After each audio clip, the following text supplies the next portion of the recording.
안녕하세요. 오늘의 당번 이인혜입니다.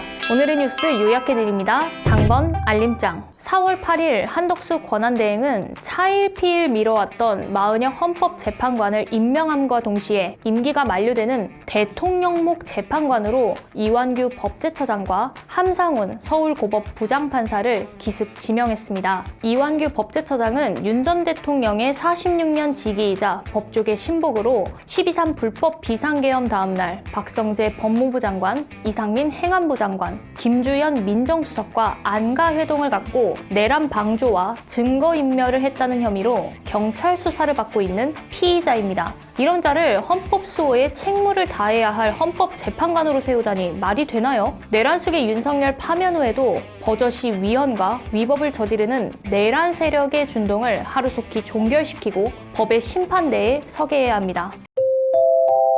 이제까지 내란 속의 윤석열 비호와 내란 동조에 앞장서며 민생은 나 몰라라 했던 국민의힘이 공식적인 대국민 사과나 윤 전 대통령 당원 제명도 하지 않은 채 파면 선고 3일 뒤인 7일 돌연 선거관리위원회를 출범시키며 대선 준비를 시작했습니다. 국회의원, 지자체장 등 출마자들이 난립하면서 경선 후보만 15명에 육박할 것이라는 전망이 잇따르고 있습니다. 국민은 사라지고 권력욕에만 사로잡힌 이들에게 이 대한민국의 앞날을 조금도 맡길 수 없습니다. 국민 여러분들의 현명한 판단이 다시금 필요한 때입니다. 대한민국 화이팅!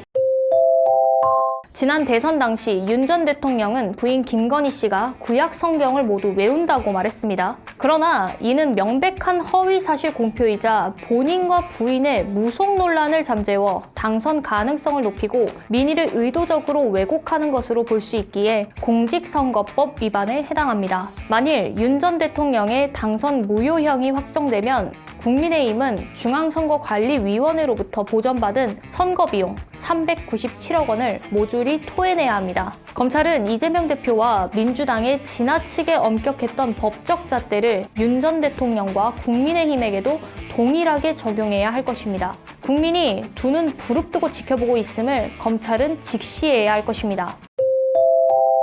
작년 11월 7일 윤석열 전 대통령은 대국민 담화에서 김건희 씨 논란과 관련해 침소봉대는 기본이고 없는 것까지 만들어서 제철을 그야말로 악마화시킨 것이 있다고 강변했습니다. 그러나 윤 정권의 몰락과 더불어 김건희 씨를 둘러싼 의혹 정황들이 연이어 사실로 밝혀지며 수사 필요성이 더욱 커지고 있습니다. 때마침 검찰도 김건희 씨를 소환조사한다는 방침을 내세우고 있습니다. 그런데 검찰이 과연 포토라인에 김건희 씨를 세울 수 있을까요? 새 정부가 들어선 후 계류되었던 김건희 상설특검에 박차를 가하여 철저한 진상규명을 통해 국민적 의혹을 해소하고 그에 따른 법적 처벌을 받게 해야 할 것입니다. 민주당 뉴스브리핑 내일 다시 찾아뵙겠습니다. 지금까지 이인혜였습니다. 감사합니다.